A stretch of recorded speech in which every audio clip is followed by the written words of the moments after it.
Dans cette vidéo, on va présenter le théorème de Thalès. Donc, vous avez déjà vu en deuxième année le théorème de Pythagore et vous avez vu la même chose, quelques notions sur le théorème de Thalès. Alors, donc, théorème de Thalès, il faut avoir d'abord deux droites, ce qui sont 50. Il faut avoir deux droites qui sont 50 par unité delta et delta prime sont 50 en A. Ça veut dire le sous-coupe en A. Ça veut dire A est un point commun pour ces deux droites. Alors encore, il faut deux points BM sont deux points de la droite delta distincts de A. Encore, il faut deux autres points de la droite delta prime mais qui sont distincts de A. Ça veut dire qu'ils ne sont pas confondus avec A. Donc C et N sont deux points de la droite delta prime distincts de A. Alors, les droites delta et delta prime se coupent en A. Les points BM sont situés sur la droite delta, mais ils ne sont pas confondus avec A. Et les points CN sont situés sur la droite delta prime, mais ne sont pas confondus avec A. Alors, donc, qu'est-ce que nous dit le théorème de Thalès? Il nous dit si BC est parallèle à MN, alors AB sur AM est égal à AC sur AN est égal à BC sur MN. Donc, on va voir les cas possibles, les figures possibles. Voilà les figures possibles. Donc, vous remarquez bien que la droite delta et delta prime sont 50 dans les trois cas. Dans ce cas, dans ce cas, dans ce cas. Toujours delta et delta prime sont 50 en A. Encore BM, les points BM et C sont situés sur la droite delta, B et M sont situés sur la droite delta, B et M sont situés sur la droite delta. De même, les points C et N sont situés dans ce cas sur la droite delta prime, C et N sont situés sur delta prime, et Cn sont situés sur delta prime. Alors, voilà les données. Qu'est-ce que nous dit Thalès? Il nous dit si, à condition si les droites BC et MN sont parallèles, vous remarquez bien ici dans les trois cas, BC et MN sont parallèles. BC et MN sont parallèles. Donc, alors il nous dit AB sur AM est égal à AC sur AN est égal à BC sur MN. Donc ici, vous remarquez bien, dans ces trois figures, on a obtenu deux triangles. Toujours, on a deux triangles. Et le triangle ABC qui est en vert dans les trois cas, ABC, ABC. Et le triangle AMN qui est rouge dans les trois cas, AMN, AMN. Alors ici, vous remarquez bien qu'au dénominateur, on a choisi le triangle, le côté du triangle vert, ABC. Le côté du triangle ABC sont AB, trois côtés AB, AC, BC. Donc ici, on va choisir le côté d'un triangle au numérateur et le côté de l'autre triangle au dénominateur. Alors, on a le choix. On commence par le triangle ABC ou bien AMN. L'essentiel, un triangle occupe le numérateur et l'autre triangle occupe le dénominateur. Donc ici, par exemple, voilà, AB. Mais comment? AB et AM, vous remarquez bien, on peut dire que les droites AM et AB sont confondues. Ça veut dire que les droites AM et AB sont parallèles. Donc, ce côté AM et AB sont parallèles. Les côtés AN et AC, les supports sont parallèles. De même dans les trois cas. Donc, et on a encore la droite MN parallèle à BC.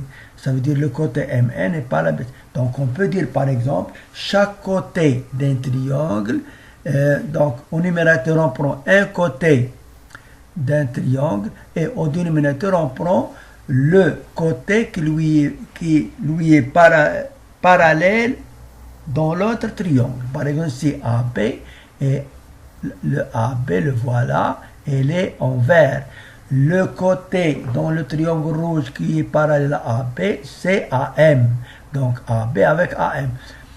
Le côté AC est parallèle à AN. Donc AC avec AN. Et le côté BC est parallèle à MN.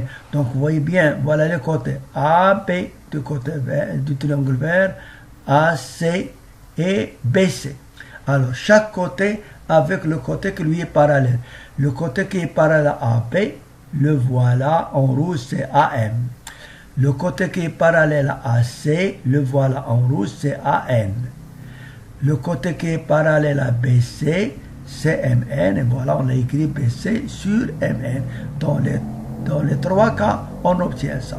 Donc, dans toutes ces figures, dans tous ces cas, toujours AB sur AM est égal à AC sur AN est égal à BC sur MN. Ça veut dire, donc d'une manière générale, pour appliquer le théorème de Pythagore, on remarque, il faut, parce qu'on a dit ici, des droites qui sont 50, 2 points d'une droite et 2 autres points de l'autre droite.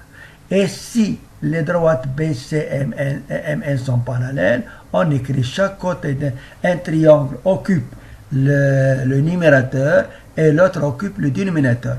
Et chaque côté avec un côté d'un triangle avec un côté de l'autre triangle qui lui est parallèle. Donc ici, voilà, donc AB sur AM, AC sur AN, BC sur MN. Et on utilise le triangle de Pythagore, le théorème de Thalès, pour calculer quelques distances. AB, AM, AC, AN, BC, MN. Donc ici, vous remarquez bien, dans toutes ces trois figures, toujours on a deux triangles. Donc par exemple, on peut dire, si on veut donner, au lieu de dire, on peut dire, les droites, par exemple, AB et AC sont 50 en A. Et le point M appartient à la droite AB. Le point N appartient à la droite AC. Et MN est parallèle à BC. Donc, d'après le théorème de Thalès, AM, par exemple, AB sur AM est égal à AC sur AN est égal à BC sur M. Ou bien, je commence par par AM. AM sur AB est égal à N sur AC est égal à MN sur B. L'essentiel, un triangle au numérateur et l'autre au dénominateur. Donc, c'est ça ce qu'on appelle le théorème direct de Thalès. Il y a la réciproque aussi. Donc, la réciproque.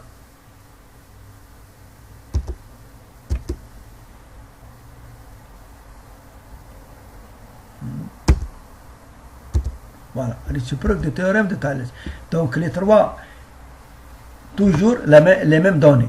Delta et delta prime sont deux droites 50 en A. B et M sont deux points de la droite delta distincte de A.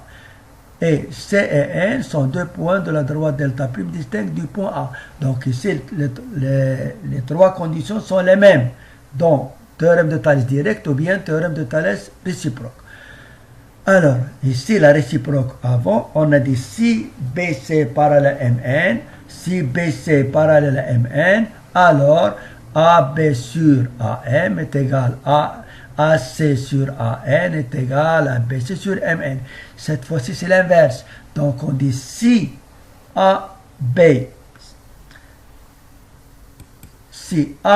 sur AM est égal à AC sur AN, et ça, c'est pas suffisant. Et les points A, B et M sont rangés dans le même ordre que les points A, C et N. Je répète, il faut avoir A, B sur AM. Vous remarquez, c'est bien, on a utilisé les points qui sont alignés. A, B, M sont alignés. A, B et M sont situés sur la même droite. Donc, de même ici, A, C et N sont situés sur la même droite. Donc, si AB sur AM est égal à AC sur AN, et ça, c'est pas suffisant. Et, voilà, et les points A, B et M sont rangés dans le même ordre que les points A, C et N. Alors, dans ce cas, on dit que les droites BC et MN sont parallèles. Donc, je recommence une deuxième fois. Donc, ici, delta et delta prime sont deux droites 50 en A. Ça, c'est comme ce qu'on a vu dans le théorème direct, le théorème de Thalès direct. Ces trois lignes sont les mêmes, sauf ici. Ici, on a si AB sur AM est égal à AC sur AN et A, B et M sont rangés dans le même ordre que A, C et N, alors les droites B, C, M, N sont parallèles. Les figures sont les mêmes. Les figures sont les mêmes.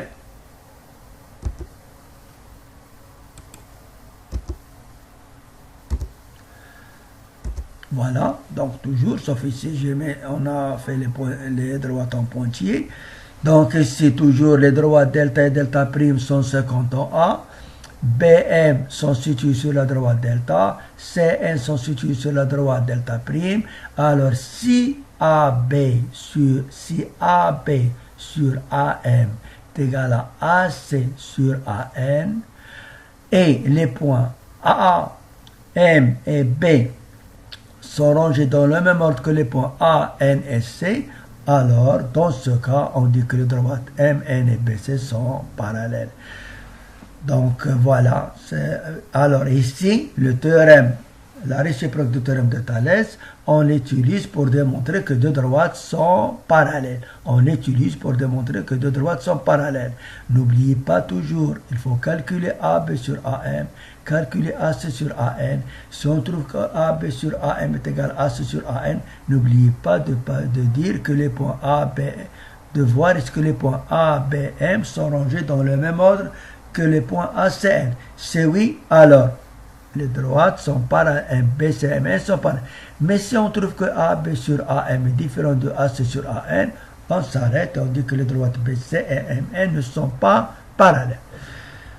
Donc voilà ce qu'il faut savoir sur le théorème de Thalès.